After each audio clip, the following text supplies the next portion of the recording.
Welcome. This is मिलिया from the social enigma. Hope आप बिल्कुल खैरियत से हैं, ठीक ठाक हैं।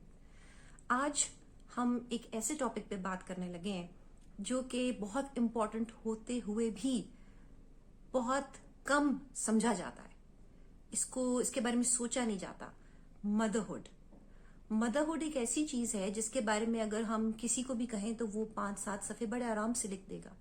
लेकिन हम औरतें इस मदरहुड के पीरियड में किस किस चीज से गुजरती हैं, साइकोलॉजिकली, फिजिकली, इमोशनली हम क्या क्या फेस करती हैं, ये कोई भी नहीं जानता। Motherhood can be, and in fact it is overwhelming. Motherhood can be tiring. Motherhood can bring so many psychological feelings, so many emotions along, जो कि हमें थका देते हैं. This session is especially for the new moms, or what triggered this was that I within the last couple of months I came across few moms जो कि बिल्कुल नई नई माँ बनी थी, और जिस तरह से वो अपनी जिंदगी को हैंडल कर रही थी और जिस तरह से अपने बच्चे के साथ उनका जो बिहेवियर था, तो उसमें कुछ ऐसी बातें थी जिन्होंने मुझे ये सोचने पे मजबूर किया कि हम बाकी सारी चीजों को तो बहुत इंपॉर्टेंस देते हैं, लेकिन मदरहुड जैसी चीज को जो नेसेसरी वैल्यू है वो हम नहीं देते। इस पूरे सेशन में I am going to distribute into parts, because वो टाइम की भी होती है एक रिक्वायरमेंट के जल्दी जल्दी बात की जाए। So we are going to discuss about the challenges for the new moms, और understanding the phase of motherhood and specially the early जो इनिशियल फेजेस हैं उसके। We are going to discuss the social stress जो एक माँ face करती है. We are going to discuss the postnatal and prenatal phases as well. And we are going to discuss the postpartum depression and the difference between, the usual burden and depression and the postpartum depression, which is something, जो कि एक condition है. And I'm going to talk to you about how to deal it on your own. Before you get, to that chronic extent, उतनी नौबत ही ना आए कि आपको किसी साइकोलॉजिस्ट के पास जाना पड़े, क्योंकि going to a psychologist used to be a taboo, but now it has become a privilege. अब साइकोलॉजिस्ट के पास हम जाते हैं तो वो एक किडनी के बराबर एक सेशन दे रहा है हमें. इस कदर एक्सपेंसिव हो गया है सारा कुछ. So we are going to discuss different phases. Motherhood is, I would again say, it is overwhelming. लेकिन अब हम अगर जनरली बात करते हैं कि मदरहुड एज अ देसी मॉम पाकिस्तान में, और trust me it is not just Pakistan, ये बहुत सी कंट्रीज में डिफरेंट वेरिएशंस के साथ ये चीजें अप्लाई करती हैं. सबसे foremost important point is that we have unrealistic expectations from motherhood.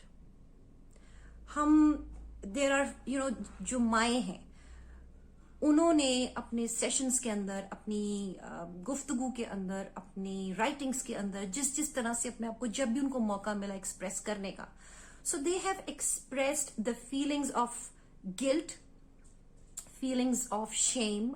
There is a conflict going on in their mind. There is a feeling of inadequacy, about the working choices, and they keep on wondering if they're good enough, if they are messing up their children. So ये सब कुछ इसीलिए क्योंकि we have truly unrealistic expectations from our own selves. अच्छा, religious and traditional gender roles होते हैं बड़े specified किस्म के. वो वहां से हमारे कल्चर से एक एक्सपेक्टेशंस आती है माँ से कि माँ को ऐसा होना चाहिए, माँ को वैसा होना चाहिए, माँ को ऐसा नहीं करना चाहिए, माँ को ऐसा करना चाहिए, और कुछ शेप बिगाड़ कर उसको रिलीजियस एस्पेक्ट्स में भी डाला जाता है. हालांकि हमारा रिलीजन जो है वो बिल्कुल भी औरत को बाउंड नहीं करता किसी पॉइंट ऑफ व्यू से. Motherhood is always set on a very high pedestal. बहुत ऊंची सी चीज समझी जाती है हमारे कल्चर्स के अंदर। आप एक आइडियल फैमिली को देखेंगे, जब सेकेंड वर्ल्ड वॉर हुई थी और लोग घर वापस आए थे, तो यूरोप में भी यही हाल था। लेकिन यूरोप ने अपने आप को बहुत फ्लरिश किया है, वेस्ट ने बहुत अपने आप को चेंज किया है with the passage of time, और स्पेशली जो फेमिनिज्म का वहां पर एक दौर चला था और फिर औरतों ने अपने हकूक लिए, और उसके बाद से उनके पास चॉइसेस हैं कि वो क्या करना चाहती हैं अपनी जिंदगी के साथ। लेकिन हमारे साथ अनफॉर्चुनेटली अभी things are changing.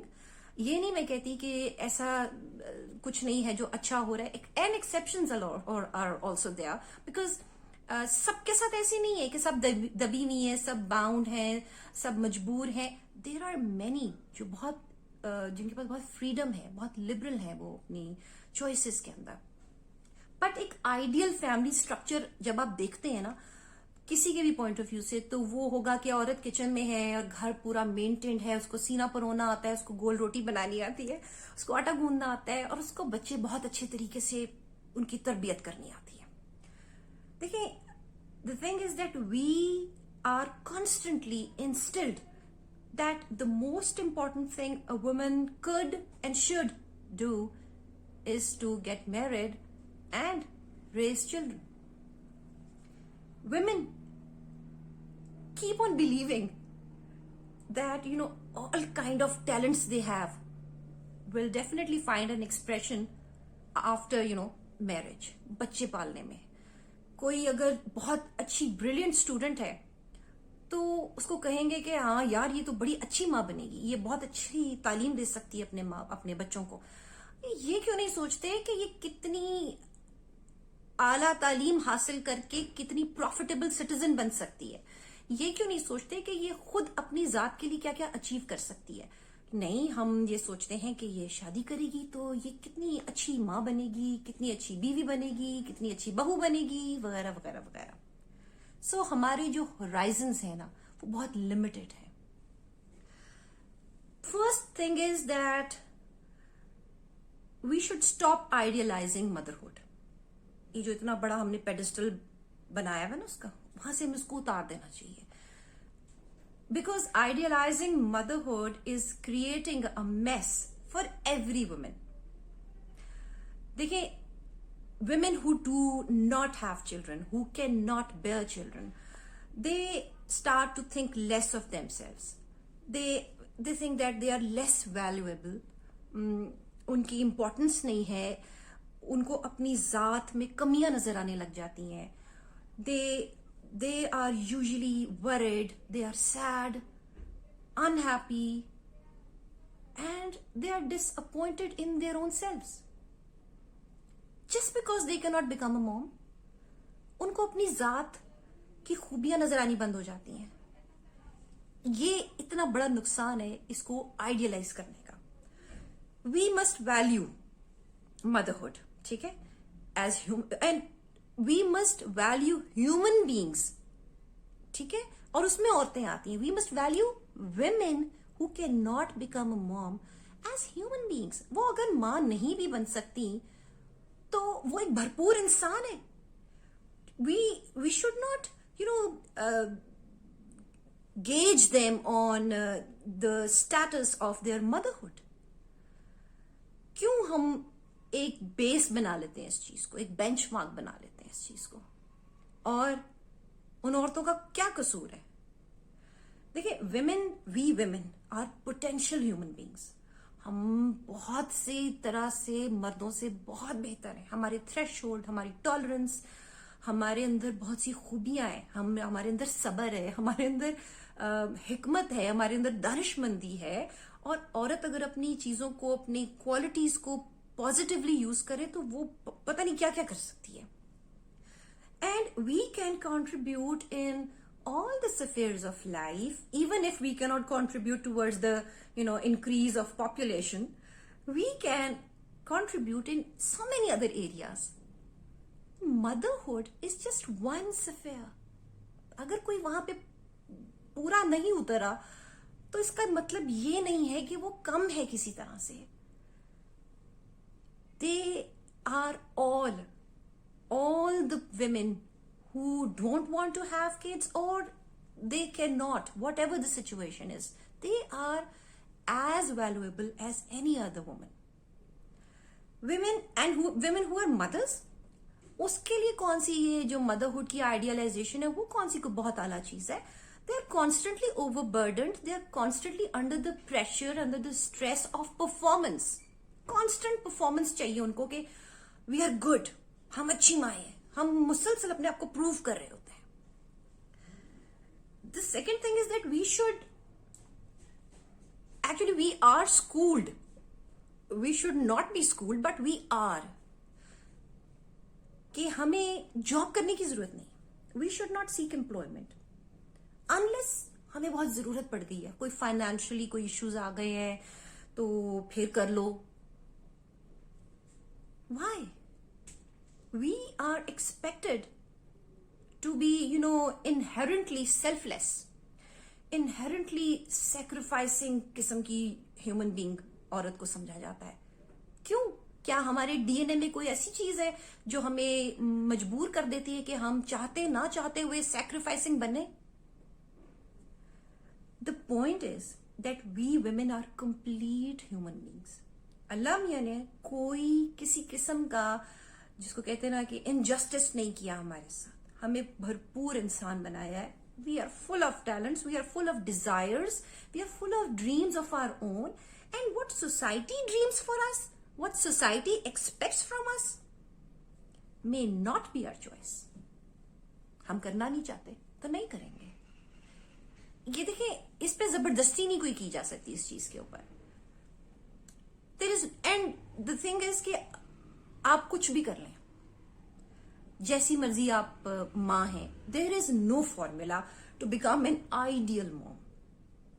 There are no dos and don'ts, there are no rights and wrongs of motherhood. So instead of idealising, we should start valuing motherhood.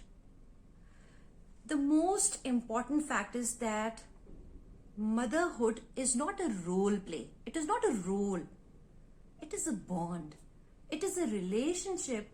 क्योंकि रोल प्ले क्या होता है? रोल प्ले डिक्टेटेड होता है, scripted होता है. तुम फलाने का रोल कर लो, तुम बहन का रोल कर लो, तुम फूफी का रोल कर लो, तुम माँ का रोल कर लो. उसमें आपको स्क्रिप्ट मिलता है, उसमें आपने ऐसे ही करना होता है जैसे रोल की डिमांड होती है. ठीक है जी, जैसे कि आप उसको कैरेक्टर को शेप किया जाता है. But here we are not doing a role play. We are creating, a bond, a relationship, which is one of the most beautiful relationships. और इसके अंदर we have to be ourselves. जो हमारी authenticated ourselves है ना, हमारी जो self है, हमें वो होना है. हमें किसी की तरह नहीं एक्ट करना, हमें किसी के साथ अपने आप को कंपेयर नहीं करना. हमें अपने बच्चे के साथ सिर्फ वो रिलेशनशिप डेवलप करना है. And what do kids need? They just, उनको परफेक्ट मॉम नहीं चाहिए, उनको आइडियल मॉम नहीं चाहिए. किसी बच्चे को परफेक्ट मॉम नहीं चाहिए. हर बच्चे को एक कनेक्शन चाहिए, रिलेशनशिप चाहिए. और वो कनेक्शन, वो रिलेशनशिप आपका तब बनता है जब आप दिल से उस चीज को बनाते हैं. आप किसी के कदमों के निशानों पे नहीं चल रहे, किसी को फॉलो नहीं कर रहे और किसी के साथ अपने आप को कंपेयर नहीं कर रहे. You are just being yourself with your kid. फिर वो कनेक्शन बनता है.